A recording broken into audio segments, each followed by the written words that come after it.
अंतर्राष्ट्रीय स्तर पर जियोपॉलिटिकल इक्वेशन में भू राजनीतिक समीकरणों में पिछले कुछ समय से लगातार बहुत व्यापक बदलाव देखने को मिल रहे हैं। और इन बदलावों के बीच जो सबसे पिछले कुछ समय की विशेष घटना रही है वो घटना है रूस यूक्रेन युद्ध। इसके अलावा दूसरी तरह की तमाम घटनाएं हुई हैं, लेकिन इस घटना के बीच एक वार्ता आयोजित हुई। वो वार्ता नई दिल्ली के माध्यम से आयोजित की गई। हालांकि वार्ता वर्चुअल माध्यम से हुई। ये वार्ता थी संघाई सहयोग संगठन की बैठक, जो कि अपने आप में एक विशेष मामला हो जाता है, क्योंकि इस बैठक में दुनिया के बहुत सारे शक्तिशाली देशों के प्रमुख मौजूद थे। चीन के राष्ट्रपति मौजूद थे, रूस के राष्ट्रपति मौजूद थे, भारत के प्रधानमंत्री मौजूद थे और पाकिस्तान के प्रधानमंत्री मौजूद थे। तो ऐसे में ये जो पूरी घटना थी अपने आप में बहुत ज़्यादा विशेष हो जाती है। तो इस घटना में क्या-क्या बातें हुई, किन-किन विषयों पर चर्चा हुई और क्या आउटकम निकल कर आया, उस विषय पर बात कर लेना बहुत ज़्यादा ज़रूरी हो जाता है। तो मेरा नाम है अक्षय और आपका स्वागत है दृष्टि आईएएस की इस नई वीडियो में।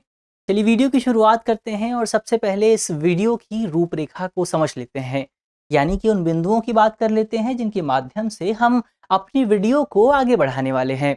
तो वीडियो में सबसे पहले हमने न्यूज़ यानी खबर की बात की। खबर को जानने के बाद हम ये जानेंगे कि आखिर इस पूरी बैठक में भारत ने क्या कहा, इसके अलावा दूसरे राष्ट्रों की तरफ से क्या-क्या बयान सामने आए और साथ ही ये जो बैठक आयोजित की गई थी, इस बैठक का आउटकम क्या रहा?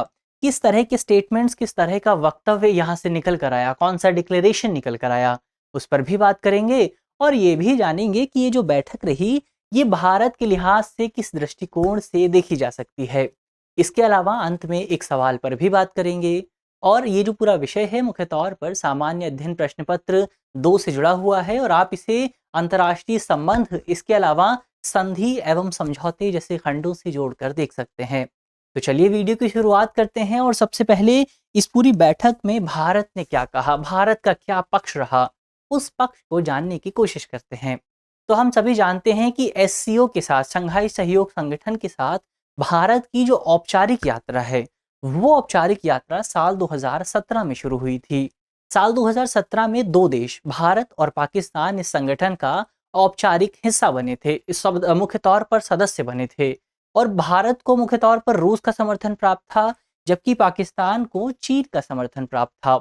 और उस समय एक आम सहमति ये बनी थी कि इस पूरे संगठन में, इस पूरे स्ट्रक्चर में कोई भी जो देश है, वो द्विपक्षीय मुद्दों पर बात नहीं करेगा, बायलैटरल इश्यूज पर बात नहीं की जाएगी, बल्कि मल्टीलेटरल इश्यूज पर बात की जाएगी। यानी कि ऐसे मुद्दों पर बात की जाएगी जो मुद्दे न केवल 2 देशों को प्रभावित नहीं कर रहे हैं, बल्कि बहुत सारे देशों को प्रभावित कर रहे हैं, क्षेत्रीय स्तर पर जिनका प्रभाव है। तो ये तो एक स्ट्रक्चर था जब भारत शामिल हुआ था।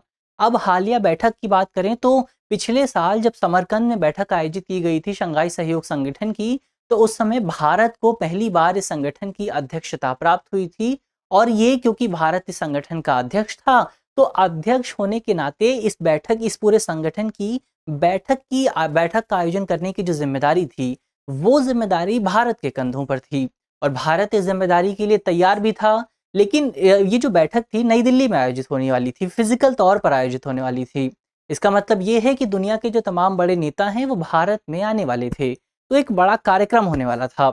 लेकिन इसी बीच भारत सरकार द्वारा इस कार्यक्रम को फिजिकल से शिफ्ट करके वर्चुअल माध्यम से आयोजित किए जाने का निर्णय लिया गया और मई महीने में यह तय किया गया कि बैठक प्रधानमंत्री नरेंद्र मोदी की अध्यक्षता में वर्चुअल माध्यम से आयोजित की जाएगी। इसके क्या कारण रहे, वो कारण सरकार ने आधिकारिक तौर पर अभी तक नहीं बताए हैं। हालांकि एक कारण ये भी हो सकता है कि पिछले कुछ समय से जियोपॉलिटिकल इक्वेशंस इस तरह से बदल गई हैं कि भारत रूस के राष्ट्रपति को अपने देश में बुलाने का जो खतरा है, वो खतरा मोल नहीं ले सकता है। अब इससे पहले मई 2023 में भारत में ही जो एससीओ देश हैं, उन देशों के विदेश मंत्रियों की बैठक आयोजित की गई थी और इस बैठक के दौरान भारतीय विदेश मंत्री एस जयशंकर ने पाकिस्तान को संबोधित करते हुए कहा था कि पाकिस्तान जो है वो आतंकवादी उद्योग का प्रवर्तक है और प्रवक्ता है। तो ये जो स्टेटमेंट रही थी अपने आप में बहुत ज़्यादा विशेष रही थी और भारत की जो हालिया स्टेटमेंट है, वो स्टेटमेंट भी कहीं न कहीं इसी स्टेटमेंट के इर्द-गिर्द घूमती हुई दिखाई दे सकती है। हालिया स्टेटमेंट की बात करें, हालिया बयान की बात करें, तो हालिया बयान में हमें कोई बहुत फायर ब्रांड स्टेटमेंट देखने को नहीं मिला, कोई बहुत बड़ा बयान देखने को नहीं मिला, जैसा बयान हमें समरकंद में देखने को मिला था। समरकंद यानी कि पिछले साल की जो बैठक थी, उस बैठक के दौरान भारतीय प्रधानमंत्री नरेंद्र मोदी ने रूस के राष्ट्रपति पुतिन को संबोधित करते हुए कहा था कि जो मौजूदा समय है, वो समय युद्ध का समय नहीं है। और ये जो स्टेटमेंट थी, ये बहुत सारे अखबारों में कोट की गई थी। तो ये स्टेटमेंट अपने आप में एक बहुत बड़ी स्टेटमेंट बनकर सामने आई थी। लेकिन इस बार इस वाली बैठक में ऐसी कोई बहुत बड़ी स्टेटमेंट देखने को नहीं मिली। भारत के बयान की बात करें तो भारत ने अपने बयान में मुख्य तौर पर चीन और पाकिस्तान को लक्षित करते हुए ये कहा कि दुनिया के तमाम देशों को आतंकवाद और क्षेत्रीय अखंडता के मुद्दे पर काम करना चाहिए, और खास तौर पर इसमें चीन और पाकिस्तान को संबोधित किया गया। इसके अलावा भारत ने अपने बयान में कहा कि दुनिया के कुछ राष्ट्र ऐसे हैं जो कि सीमा पार आतंकवाद को एक उपकरण के तौर पर इस्तेमाल कर रहे हैं, एक पॉलिसी इंस्ट्रूमेंट के तौर पर इस्तेमाल कर रहे हैं। तो अगर आप इस बयान को देखेंगे तो कहीं न कहीं ये जो बयान है, ये चीन से जुड़ता हुआ दिखाई देता है, ये पाकिस्तान से जुड़ता हुआ दिखाई देता है। इसके अलावा भारत ने अपने बयान में ये भी कहा कि दुनिया के तमाम देशों को दोहरे मापदंडों को नहीं अपनाना चाहिए। अब ये दोहरे मापदंडों का क्या मतलब है? तो यहाँ पर मुख्य तौर पर चीन को लक्षित करने की कोशिश की गई थी। क्यों? क्योंकि चीन जो है वो एक तरफ तो ये बात करता है कि दुनिया के किसी भी देश को आतंकवाद की मदद नहीं करनी चाहिए, आतंकवाद को बढ़ावा नहीं देना चाहिए। वहीं दूसरी तरफ जब भारत पाकिस्तान के किसी आतंकी को यूएन में ब्लैकलिस्ट करने की बात करता है, इस संबंध में प्रस्ताव लेकर आता है, तो चीन उस प्रस्ताव पर वीटो लगा देता है, उस प्रस्ताव को रोक देता है। तो ऐसे में यहाँ पर चीन के जो दोहरे मापदंड हैं, जो डबल स्टैंडर्ड्स हैं, वो देखे जा सकते हैं, और भारत ने इसी बात को अपने बयान में रेखांकित किया। इसके अलावा भारत ने अपने बयान में चीन पाकिस्तान आर्थिक गलियारे की भी आलोचना की। भारत का कहना है कि दुनिया के जो तमाम देश हैं, उन देशों को भारत की क्षेत्रीय अखंडता का सम्मान करना चाहिए, टेरिटोरियल इंटीग्रिटी का सम्मान करना चाहिए। तो ये तो भारत के बयान की बात हुई। हमने भारत ने क्या कहा इस पूरे विषय पर, उसको समझने की कोशिश की। अब आगे बढ़ते हैं और दूसरे राष्ट्रों ने इस पूरे विषय को लेकर क्या कहा, उसको जानने की कोशिश करते हैं। तो सबसे पहले पाकिस्तान की बात करें तो पाकिस्तान ने अपना वही पुराना वाला रवैया अपनाया, वही पुरानी बातें की। पाकिस्तान ने अपने स्टेटमेंट में सबसे पहले यही कहा कि सभी राष्ट्रों को आतंकवाद और उग्रवाद के खिलाफ मिलकर लड़ना चाहिए। तो कितना हंसी वाला बयान है। एक तरफ पाकिस्तान मिलकर लड़ने की बात कर रहा है, वहीं दूसरी तरफ अपने ही देश में आतंकवाद की फैक्ट्री चला रहा है। इसके अलावा पाकिस्तान ने अपने बयान में कश्मीर का भी जिक्र किया, कश्मीर का रेफरेंस दिया, और कश्मीर के रेफरेंस में पाकिस्तान ने कहा कि घरेलू राजनीतिक हितों के लिए हमें अल्पसंख्यकों को नुकसान नहीं पहुंचाना चाहिए, और हमारे संविधान में जो मौलिक अधिकारों की बात की गई है, जो स्वतंत्रता की बात की गई है, वो स्वतंत्रता सभी नागरिकों को मौजूद होनी चाहिए। ऐसा जो है वो हमें पाकिस्तान के बयान में देखने को मिला। तो ये तो पाकिस्तान के बयान की बात हुई। चीन की बात करते हैं, चीन ने क्या कहा? तो चीन के बयान में हमें थोड़ा संतुलन देखने को मिला। चीन को देखकर ये स्पष्ट तौर पर ऐसा लगा, चीन के बयान से स्पष्ट तौर पर ये ऐसा लगा कि चीन एक बैलेंस्ड अप्रोच अपनाने की कोशिश कर रहा है। चीन ने अपने बयान में कहा कि वार्ता के जरिए दुनिया के सभी मतभेदों को समाप्त किया जा सकता है, और हमें अंतर्राष्ट्रीय स्तर पर प्रतिस्पर्धा को सहयोग में बदलने की जरूरत है, यानी कि कंपटीशन को कोऑपरेशन में बदलने की जरूरत है। और क्या क्या कहा चीन ने? तो चीन ने अपने बयान में ये भी कहा कि हमें सभी सदस्य देशों के मूल हितों और मूल चिंताओं का सम्मान करना चाहिए, यानी कि चीन एक तरह से सहयोग करने की बात कर रहा है। वहीं दूसरी तरफ चीन ने यह भी कहा कि दुनिया में एक नए शीत युद्ध की बात हो रही है, एक नए कोल्ड वॉर की बात हो रही है, और वो जो कोल्ड वॉर है वो चीन और अमेरिका के बीच हो सकता है। इससे पहले वाला अमेरिका और रूस के बीच हुआ था, लेकिन ये जो नया कोल्ड वॉर है ये चीन और अमेरिका के बीच होगा। तो ऐसे में चीन का कहना है कि इस नए कोल्ड वॉर को हम क्षेत्रीय एकता के जरिए टाल सकते हैं। तो चीन ने मुख्य तौर पर रीजनल इंटीग्रिटी की बात की, रीजनल यूनिटी की बात की। तो ये तो चीन के बयान की बात हुई। इसके अलावा रूस ने क्या कहा, उस पर भी बात कर लेते हैं। तो ये जो बैठक थी ये रूस के लिए काफ़ी ज़्यादा विशेष बताई जा रही थी, खासतौर पर रूस के राष्ट्रपति व्लादिमीर पुतिन के लिए। क्यों? क्योंकि इससे पहले हमें रूस में एक छोटा सा विद्रोह देखने को मिला था।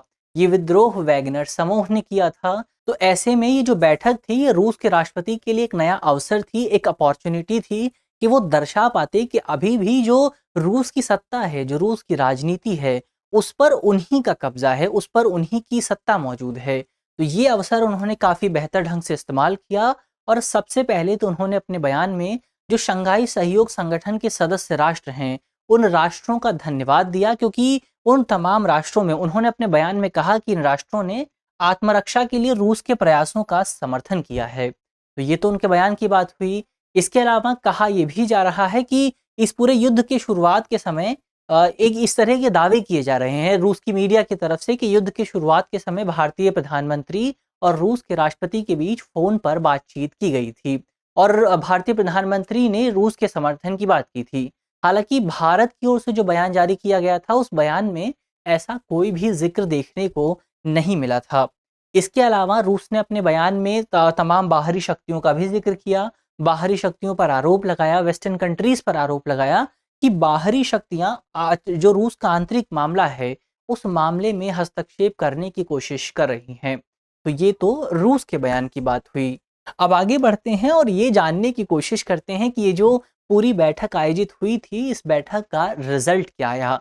यानी कि नई दिल्ली डिक्लेरेशन पर बात करते हैं। तो जो नई दिल्ली डिक्लेरेशन रही, उसमें सबसे पहले आतंकवाद सबसे बड़ा मुद्दा रहा, टेररिज्म सबसे इम्पोर्टेंट इशू रहा और आतंकवाद के इशू पर हमें वही भाषा देखने को मिली, वही लैंग्वेज देखने को मिली, जो कि इससे पहले समरकंद डिक्लेरेशन में देखने को मिली थी। हालाँकि एक बदलाव ज़रूर रहा। ये जो एक बदलाव था, इस बदलाव के तहत अल्ट्रा नेशनलिज्म शब्द को बदलकर शॉविनिज्म शब्द का इस्तेमाल किया गया। अब शॉविनिज्म शब्द का क्या मतलब होता है? तो अल्ट्रा नेशनलिज्म शब्द का मतलब है अति राष्ट्रवाद और इसका मतलब है अंध राष्ट्रवाद।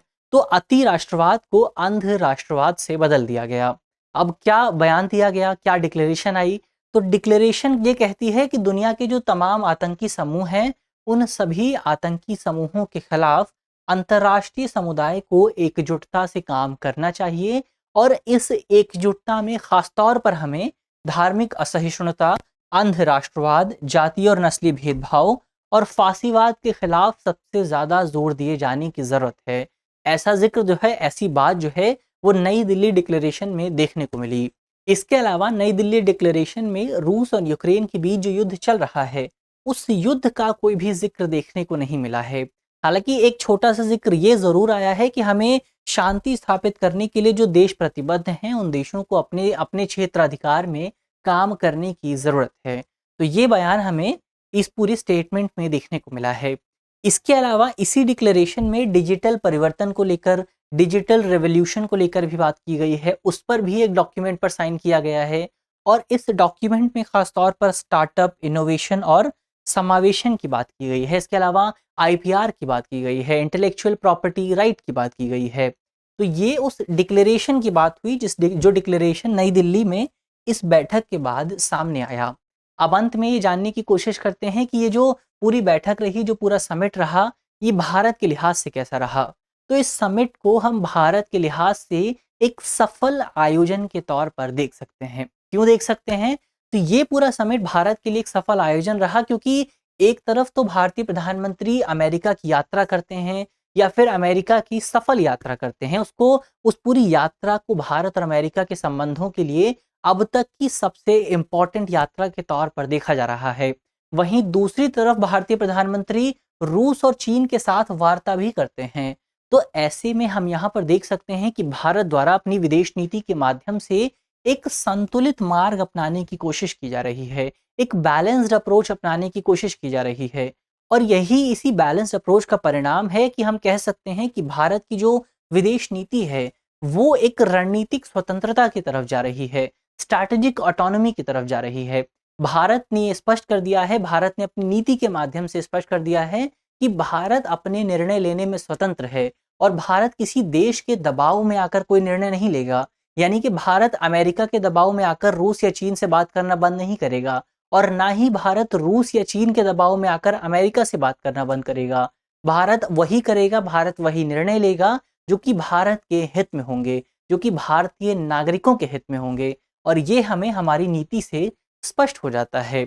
इसके अलावा हम जानते हैं कि रूस और ईरान के साथ हमारे संबंध पहले से ही बहुत ज़्यादा बेहतर हैं और ईरान जो है वो शंघाई सहयोग संगठन का सबसे नया सदस्य है, जो कि 2021 में औपचारिक तौर पर शामिल हुआ था। इसके अलावा जो सबसे बड़ी चुनौती है वो चीन और पाकिस्तान को लेकर है, इन दोनों देशों का प्रभाव भारत पर हमेशा से ही रहता है। और जो यहाँ पर एक आगे की राह हो सकती है, जो निष्कर्ष हो सकता है, वो ये है कि भारत को मध्य एशियाई देशों के साथ अपने संबंधों में और ज़्यादा सुधार करने की ज़रूरत है। जो कजाकिस्तान है, किर्गिस्तान है, तजाकिस्तान है, इस तरह के जो देश हैं, इन देशों के साथ भारत को अपने संबंधों में और ज़्यादा मजबूती लाने की ज़रूरत है। तो ये तो इस पूरे विषय की बात हुई। अब अंत में एक सवाल की भी बात कर लेते हैं। हमारा सवाल जो है वो प्रीलिम्स का है और आप कमेंट बॉक्स में सवाल का जवाब दे सकते हैं।